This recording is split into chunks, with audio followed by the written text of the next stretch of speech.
Hello, everyone. Thank you for tuning in to the Creative Council or Court Hearing Council. My name is Natasha, and today I want to come on and talk a little bit about how to overlay a dream with your waking world or apply a dream to your waking world, like when you get up, and how to navigate that. So, one of the questions you want to ask yourself is before you go to bed, what has been on your mind? What questions have you been asking God? What has been on your heart? Things that you have been thinking about. A lot of times in the subconscious, things will appear, manifest in the dream world. And it's usually an answer, invitation, or revelation the Lord is revealing through a dream. So, how do you overlay it with your waking world? So, let's give them some examples. So, for instance, someone had a dream, or a client of mine had a dream where they were walking into a luxury building, a luxury designer building. So like uh, what is it? Bloomingdale's or Neiman Marcus, right? But it had like 7 layers and it was all glass, so beautiful. In the middle was this huge, beautiful fountain, and it had grass all around. There was like a beautiful cascading fountain and all this life and flowers, and it was just flourishing, and it was right in the center of the courtyard of the store. Even though the store, it was a store, it kind of seemed like a mall, but it was one luxurious store, where you get name brand and luxury brand, designer brand items. And so she was so excited. She was just twirling around this beautiful marble floor, just looking in glee. And the skyline was made out of glass, it was completely clear. She could see straight through the roof. And she was just enamored at the beauty. And suddenly this guy comes up to her who she knows, who's a friend of hers. And he grabs her by the hands and he takes her and he starts twirling her around in the middle of the courtyard. And so he's just, his eyes are intent and fixed on her. And she's just, in glee, just spinning. And then she notices on his shirt, he has a black shirt on.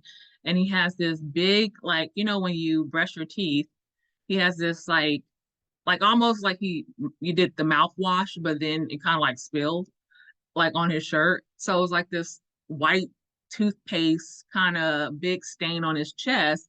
And so he's twirling her around and she's just looking at his, this big stain. And she's like, whoa, okay. And so she's like looking at the stain. And then he finally just pulls her in close and she embraces him because he embraces her really close and she's just smitten. And so then she wakes up. And so how would you overlay that dream, right? So in her waking world, what God was showing her is he was bringing her into a place of beauty, of things that are going to just be beyond her wildest dreams. And it's going to be a place of abundance, of royalty, of good things, of a flourishing, of the flow of the spirit, of going higher in the Lord and seeing things clearly and having a different perspective from the ground level because she was on ground level, right? And a marble floor speaks of just, being able to dance and being able to be in a place of luxury and royalty. So she was in this place of luxury and royalty that God is bringing her into. And it was 7 layers. So 7 is completion. This is a place of completion for her. Then this person comes into the place of her extravagance and all these things God is bringing her into. And there's the ability because the elevator is right in the center to take her higher, which is to the Lord. So that's always at the center. He is at the center and access to him is at the center. But this guy comes in and he just suddenly takes her, almost sweeps her off her feet, right? Twirls her around, is intent, has his eyes fixed on her, and all she can do is notice the little things. So she's so focused on the minute things. She misses what God is bringing her into. She misses the beauty. She's missing the point, right? Because she's focused on something that's minor instead of focusing on the major things that are happening around her.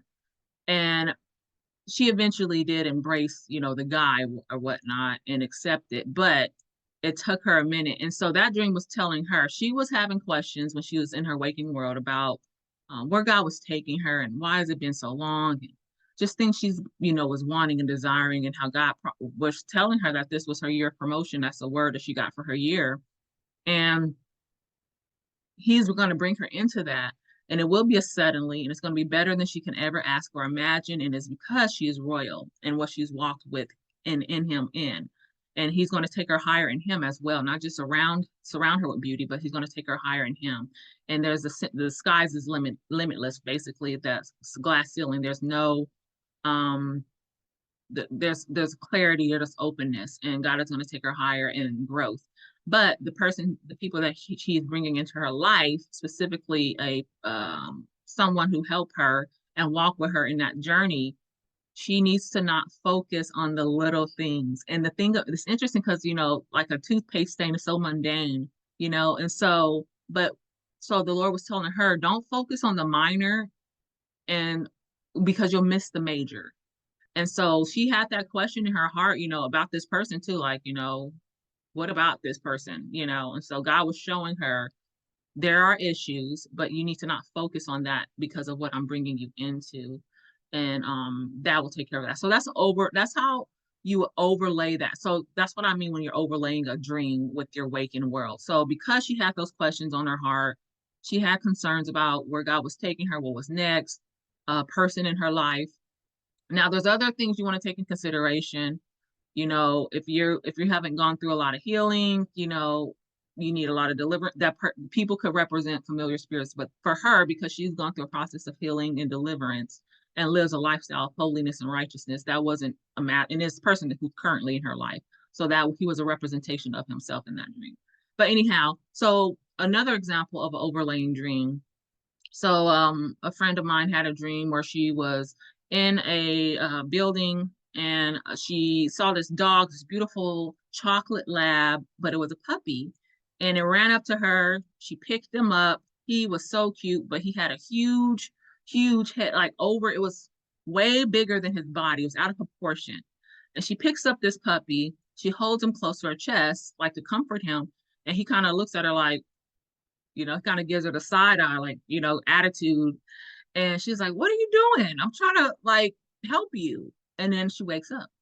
So what does that dream mean? So in her waking world, she actually had been in the midst of a situation where she was having to navigate and mediate between some business associates, and she had a new friendship there. And the person who happened to be individual who's African American, and he is new to the scene, right?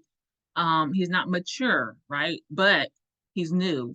And he had a lot of issues with another individual, and she was the one who was mediating between it and to bring the heart of God into that situation, to bring nourishment, to bring comfort, to bring clarity, to pull in close, pull them close to her heart, which she was representing herself, but also the Lord using her in that situation. So overlaying that with her waking world, and this person had an issue with pride, and that's why the puppy in the dream was big headed. He was arrogant. He had a big head, and he wasn't mature. That's why he was a puppy. And so, but the Lord was showing her, and he was being, not the nicest or the most cooperative, but the Lord was showing her that, even though he is, has a big head, he's prideful, he's immature in a lot of ways. Don't push him away. Pull him in close, and he may give you a little attitude, but my role for you is to pull him in close and show the love of God, even though it may not be the most comfortable situation for the individual. And so she got a lot of clarity from that. So that's what I mean, overlaying your dream with your waking world. So asking what situation is going on in your life. Are you having questions or thoughts about, certain relationships? What events are surrounding your life at the time? What's on your heart before you go to bed? Because usually that's going to manifest in your head and heart. And the sleep is the doorway into the dream world. And so if that's on your heart before bed, then usually an answer, revelation, or invitation is going to follow in a dream. So I hope that was helpful. I don't want you to overthink when it comes to these. A lot of times we overthink every little detail. You want to keep it simple. because that is going to help you get context, and that's going to help you to understand and develop your own dream language more accurately. So anyhow, I hope this was helpful. And let me know. I'm thinking about doing a course on dreams and dream interpretation, how you are the best interpreter of your dreams, and what to do with your dreams when you wake up, what to do with your dreams in the night, how you can partner with God and advance the kingdom of God even through your dreams. So let me know if you would like that in the comments. If that's something you'd be interested in, just go ahead and hit yes, or I would be interested in a course like that. Anyhow, if this video has blessed you, don't forget to like and subscribe, and I'll see you in the next one. Until next time, grace and peace.